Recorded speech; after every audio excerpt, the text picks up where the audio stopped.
दोस्तों, माँ दुर्गा की 9वीं शक्ति का नाम है सिद्धिदात्री।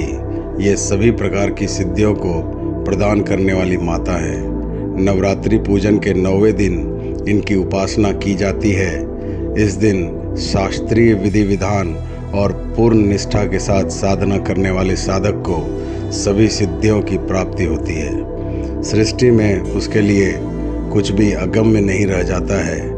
ब्रह्मांड पर पूर्ण विजय प्राप्त करने की सामर्थ्य उसमें आ जाता है। नवदुर्गाओं में माँ सिद्धिदात्री अंतिम है।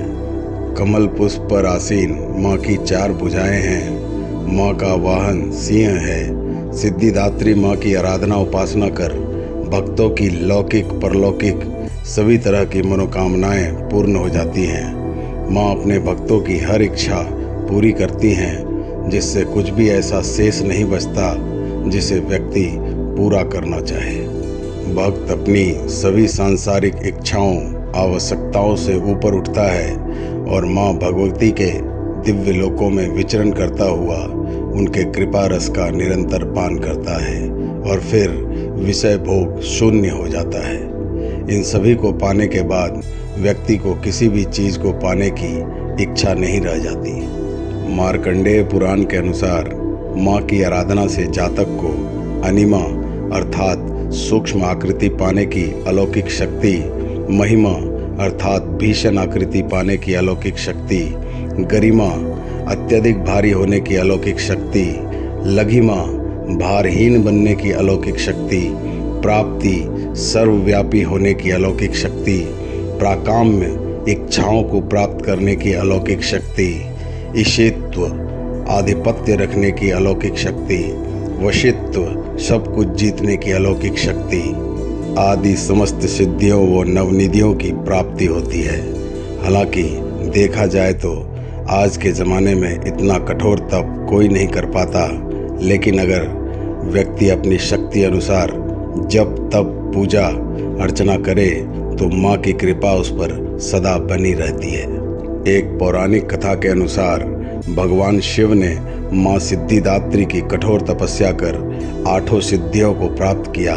साथ ही माँ सिद्धिदात्री की कृपा से भगवान शिव को अर्धनारीश्वर का स्वरूप मिला।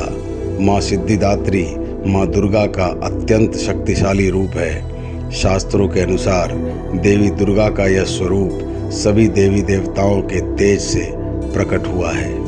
कहते हैं कि दैत्य महिषासुर के अत्याचारों से परेशान होकर सभी देवतागण भगवान शिव और प्रभु विष्णु के पास गुहार लगाने गए थे।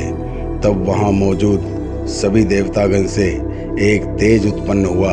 उस तेज से एक दिव्य शक्ति का निर्माण हुआ, जिन्हें माँ सिद्धिदात्री के नाम से जाना गया।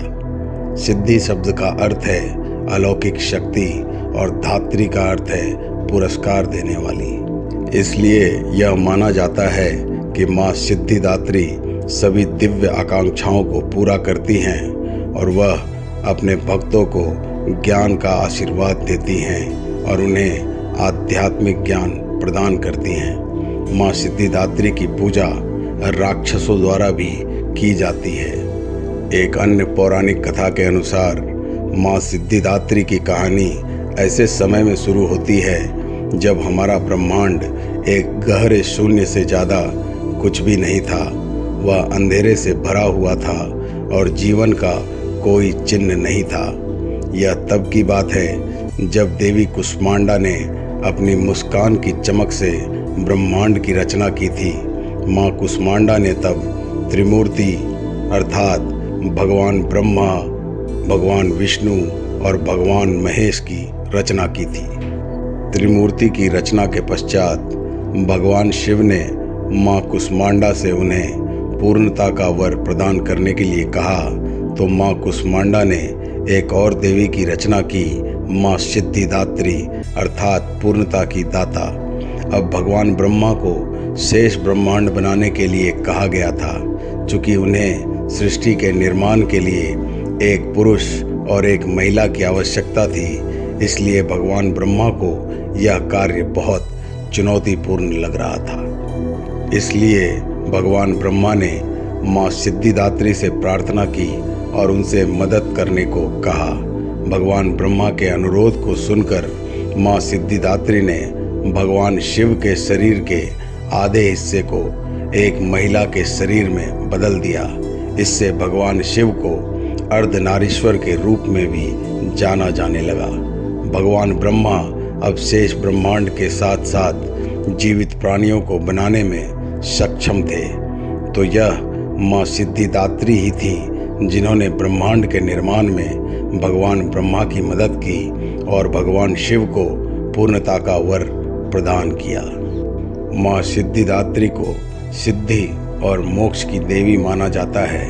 मान्यता है कि माँ दुर्गा के इस स्वरूप की पूजा करने से भक्त को यश, बल और धन की प्राप्ति होती है। माँ सिद्धिदात्री को जामुनी या बैंगनी रंग अति प्रिय है। ऐसे में भक्तों को नवमी के दिन इसी रंग के वस्त्र धारण कर माँ सिद्धिदात्री की पूजा अर्चना करनी चाहिए। मान्यता है कि ऐसा करने से माता की कृपा हमेशा बनी रहती है। देवी के इस स्वरूप को केतु ग्रह की स्वामिनी माना गया है। जो जातक नवमी के दिन माँ सिद्धिदात्री की पूजा अर्चना करते हैं उनके जीवन से केतु का दोष हट जाता है। माता सिद्धिदात्री को प्रसाद, नवरस युक्त भोजन, 9 प्रकार के पुष्प और 9 प्रकार के ही फल अर्पित करने चाहिए। माँ सिद्धिदात्री को मौसमी फल, चना, पूड़ी, खीर, नारियल और हलवा अति प्रिय है। इसके साथ ही तिल और इससे बनी चीज़ों का भोग लगाएं। कहते हैं कि माँ को इन चीज़ों का भोग लगाने से वह प्रसन्न होती हैं। नवरात्रि की नवमी को माँ दुर्गा की विधिवत तरीके से विदाई की जाती है। माँ सिद्धिदात्री को फूल, माला, सिंदूर, फल, गंध आदि अर्पित किया जाता है। माँ की उपासना का मंत्र है या देवी सर्वभूतेषु माँ सिद्धिदात्री रूपेण संस्थिता। नमस्तस्यै नमस्तस्यै नमस्तस्यै नमो नमः। सिद्धगंधर्व यक्षाद्ये असुरैरमरैरपि सेव्यमाना सदा भूयात् सिद्धिदा सिद्धिदायिनी। अर्थात माँ सर्वत्र विराजमान और माँ सिद्धिदात्री के रूप में प्रसिद्ध अम्बे, मैं आपको बारंबार प्रणाम करता हूँ। हे माँ, मुझे अपनी कृपा का पात्र बनाओ। सिद्ध गंधर्व, यक्ष, असुर और अमरता प्राप्त देवों के द्वारा भी पूजित और सिद्धियों को प्रदान करने की शक्ति से युक्त माँ सिद्धिदात्री हमें भी सिद्धियाँ प्रदान करें। दोस्तों, आज के लिए बस इतना ही। जैसा कि हमने आपसे वादा किया था, इस नवरात्रि हम प्रतिदिन माता के एक स्वरूप की कथा लेकर आपके सामने उपस्थित हुए। माँ दुर्गा के सभी 9 रूपों की कथा जानने के लिए डिस्क्रिप्शन बॉक्स में दिए गए लिंक पर क्लिक करें। हम आपके समक्ष एक और नए पौराणिक विषय के साथ जल्द ही दोबारा उपस्थित होंगे।